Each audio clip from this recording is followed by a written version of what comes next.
მოგესალმებით ძვირფასო მაყურებლებო, დღეს თქვენთან ერთად მნიშვნელოვან და საინტერესო თემაზე ვისაუბრებთ. კონკრეტულად ირანმა განახორციელა რაკეტებით დარტყმები, მცდელობა ჰქონდა დიეგო გარსიას ბაზაზე, რომელიც მდებარეობს ინდოეთის ოკეანეში, ცენტრში შეიძლება ითქვას. 4000 კილომეტრი მანძილი არის ირანიდან ამ დიეგო გარსიამდე. სიახლე აქ ის არის, რომ არავის ეგონა, რომ ირანს გააჩნია ბალისტიკური რაკეტები 4000 კილომეტრის მანძილით. ბოლო ინფორმაცია რაც ჰქონდა, ეს არის 2.5 კილომეტრი მანძილი და შესაბამისად ამ უკვე ინფორმაციის შედეგად, მოვლენის შედეგად, რომელიც გუშინ მოხდა, შეგვიძლია გამოვიტანოთ დასკვნა, რომ საფრთხე ემუქრება ასევე პოტენციურად ევროპულ ქვეყნებს, მათ შორის ევროკავშირის ქვეყნებს, ხო, ბერლინს დედაქალაქებს, ანუ მაგალითად ბერლინს და ასე შემდეგ, პოლონეთს, ვარშავას და სხვა ქვეყნებს ევროპის კონტინენტზე, შესაძლოა იტალიასაც. მოკლედ, საქმე იმაშია, რომ რა თქმა უნდა, ეს ორი რაკეტა, ორი ბალისტიკური რაკეტა გაისროლეს დიეგო გარსიას მიმართულებით, ერთი ვერც გაფრინდა და მეორე ჩამოაგდეს ამერიკულმა ძალებმა, ესე იგი საკმაოდ მნიშვნელოვანი და ძლიერი საერო თავდაცვის სისტემის Aegis ქვია მეშვეობით, SM-3 ტიპის საერო თავდაცვის რაკეტის მეშვეობით. ეს საკმაოდ საინტერესო მტკიცებულებაა იმის, რამდენად ეფექტური არის ამერიკული საერო თავდაცვის სისტემა, მათ შორის რომელიც განთავსებულია გემებზე, მაგრამ აქვე უნდა ვთქვათ, რომ რა თქმა უნდა უკვე გაჩნდა ეჭვები იმის შესახებ, თუ რა მარაგები და რა შესაძლებლობები გააჩნია ირანს ამ კუთხით 4000 კილომეტრიანი ბალისტიკური რაკეტების. როგორც ვიცით, ხორეზმ-შაჰრ 4 ტიპის რაკეტის ადაპტირებული და გაუმჯობესებული ვარიანტია, რომელიც მოიცავს სწორედ უფრო გაზრდილ მანძილს. რეალურად მთავარი საფრთხე იმაშია, რომ ამ რაკეტებს შეუძლიათ დარტყმების განხორციელება საკმაოდ შორეულ წერტილებში, მაგრამ თვითონ რაკეტა არ არის ფასეული, როგორც ასეთი ბალისტიკური რაკეტა, თუ მასში იქნება ბირთვული მდგენელი, ეგ არის სახიფათო და აქედან ჩვენ რას ვიგებთ, რომ რეალურად ევროპა შესაძლოა იყოს სწორედ დარტყმის ქვეშ, თუ ირანს ექნება ბირთვული იარაღი. ანუ თუ ირანს ექნება ბირთვული იარაღი, ისრაელის გარდა განადგურების პირას აღმოჩნდებიან მათ შორის ევროპული ქვეყნები და საფრთხის ქვეშ აღმოჩნდებიან ყურის არაბული ქვეყნები, ხედავთ იმის გამო, რომ მათ გააჩნიათ ურთიერთობები ამერიკასთან და ისრაელთან. შესაბამისად, ვფიქრობ, რომ ეხლა და ხედავ ამას ანალიტიკურ წრეებში, მათ შორის დასავლურ, მათ შორის ევროპულ, რომ ევროპას ეხლა უკეთ ესმის მომდინარე საფრთხე სწორედ ირანისგან და ირანის ბალისტიკური რაკეტების პროგრამისგან. ვფიქრობ, რომ ეს უნდა გახდეს გარკვეული ტრიგერი იმისთვის, რომ ევროპელებმა დაიწყონ ასევე მოქმედება და გააქტიურდნენ სწორედ ამ მიმართულებით, ანუ ირანული კონფლიქტის და საკითხის, სადაც ევროპელების პასიურობა თვალსაჩინოა. ამავდროულად მნიშვნელოვანია აღინიშნოს, რომ დონალდ ტრამპმა პირველად განაცხადა გუშინ, რომ შესაძლოა ემზადებოდნენ ოპერაციის ინტენსიურობის შემცირებისკენ. ამის შემდეგ რამდენიმე საათი გავიდა და ტრამპმა თქვა, რომ ახალ ძალებს აგზავნის რეგიონში, მათ შორის რაც იცით ის ძალები, გითხარით წინაზე, იგულისხმება სპეცრაზმი, საზღვაო, უმატებს მოკლედ რაოდენობას და სიზუსტისთვის ვიტყვი, რომ წინაზე რო თქვი, რომ იაპონიიდან მოდიან თქო, ცხადია ვიგულისხმე იაპონიიდან ამერიკული სპეცრაზმი მოდის და ამერიკული გემი და არა იაპონური. გონი გარკვეულწილად არ დამიზუსტებია ეს და კითხვა იყო შემდეგ კომენტარში. შესაბამისად, პირდაპირ უნდა ვთქვათ, რომ ამერიკელები ერთი მხრივ უცნაურ განცხადებებს აკეთებენ კამპანიის დასრულების თაობაზე, მეორე მხრივ თვითონვე ადასტურებენ, რომ ზრდიან შესაძლებლობებს აქვს, ასე რომ ეს შეიძლება გარკვეული ლავირების და მანევრის კიდევ ერთი ნაბიჯი იყოს ტრამპის. მოკლედ, ტრამპი ის პრეზიდენტია, რომლის სიტყვების ნაცვლად საქმეს უნდა შევხედოთ, ეს აშკარად არის და ვხედავთ ამასაც აქ. ასე რომ ამ მომენტისთვის კამპანიის შეჩერება ნამდვილად არ ჩანს დღის წესრიგში. პირიქით შეგვიძლია ვთქვათ, რომ ბოლო ინფორმაცია სხვადასხვა ღია წყაროდან ადასტურებს, რომ სულ მცირე კიდევ რამდენიმე კვირა გასტანს საომარი მოქმედებების აქტიური ფაზა. არის ერთი სცენარი, რომელზეც ახლა მუშაობენ ებრაელები, რომ 9 თვიანი კონფლიქტი იქნებაო. ნახოთ, ამავდროულად ირანში დაიწყეს სიკვდილით დასჯა პროტესტში მონაწილე ახალგაზრდების, ვრცელდება ინფორმაცია 18-20 წლის ბიჭების და გოგოების სიკვდილით დასჯაზე, იმის გამო, რომ იღებდნენ მონაწილეობას პროტესტში. ნუ მუხლი რის გამოც სიკვდილით სჯიან, წარმოუდგენელია ჩემი აზრით, მაგრამ კარგად ასახავს ამ ფაშისტური თავისი არსით რეჟიმის არსს, ხო, და ბუნებას. არის ბრძოლა ღმერთის წინააღმდეგ, მოკლედ. და 18-20 წლის ახალგაზრდებს, ვინც დიქტატურულ რეჟიმის წინააღმდეგ იბრძვის, ესეთი ბრალდებებით კლავენ.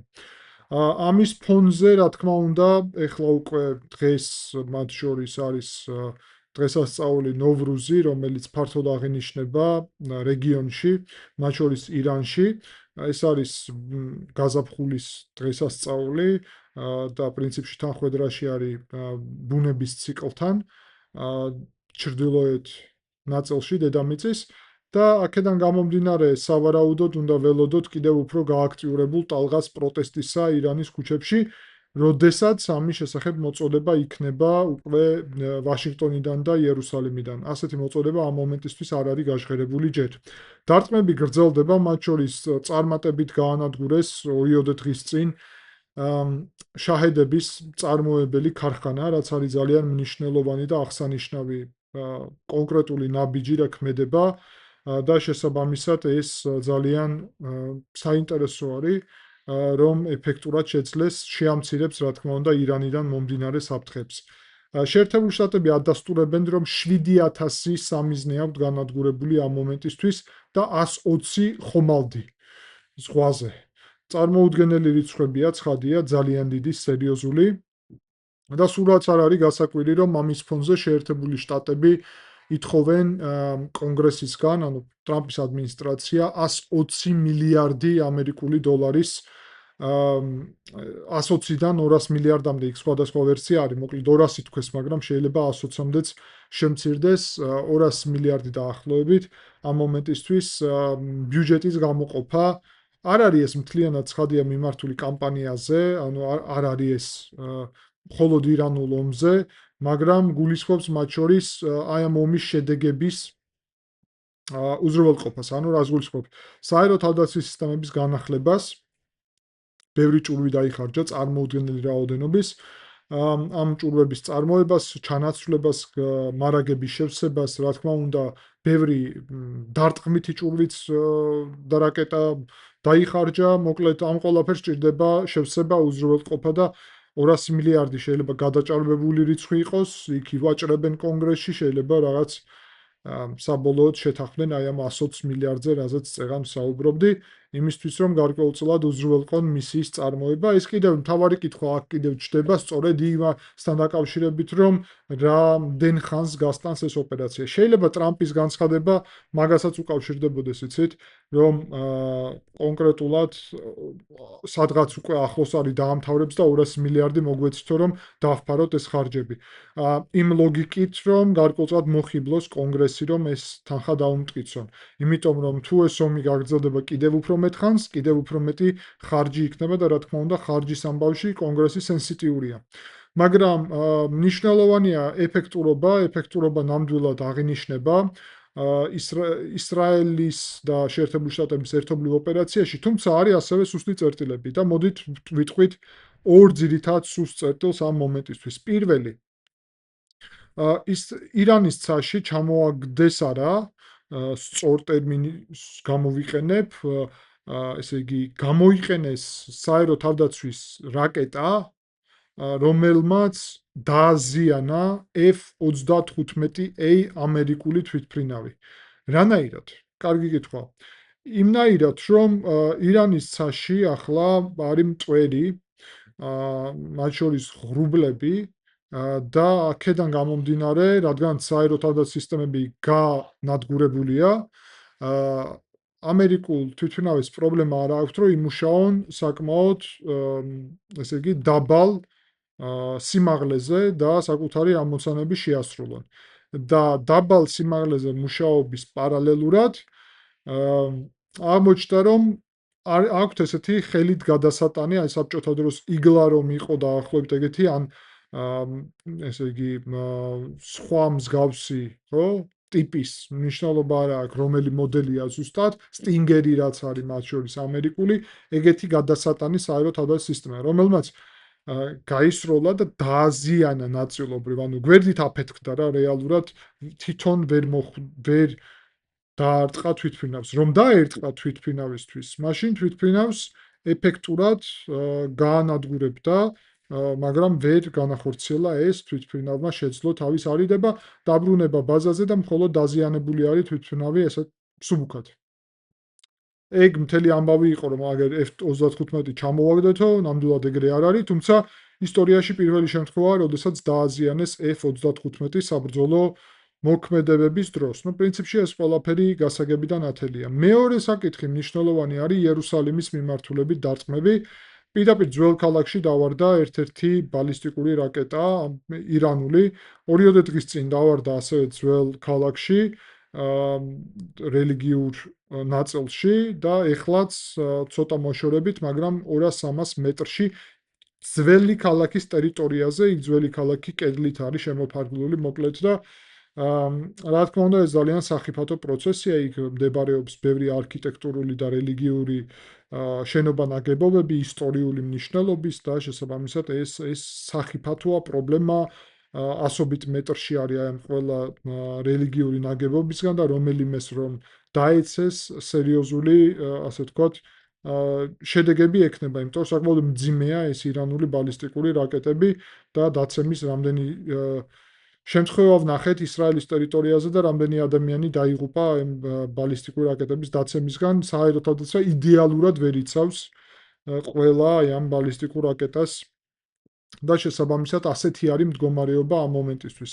საბოლოო ჯამში უნდა ვთქვათ, რომ ოპერაცია გრძელდება და რეალურად ლიბანის მიმართულებით განსაკუთრებული ცვლილებები არ არის.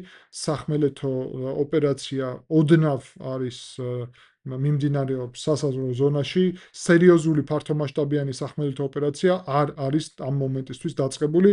ჰუსიტები არ აქტიურობენ, პასიურობენ რეალურად და აი ასეთი ვითარება, მოკლედ განსაკუთრებული ამბავი არ არის არც ჰუსიტების, არც ლიბანის მიმართულებით, ირანის მიმართულებით კი ძირითადი განვითარებები გაგაცანით და იმედია საინტერესო იყო თქვენთვის. დიდი მადლობა ყურადღებისთვის.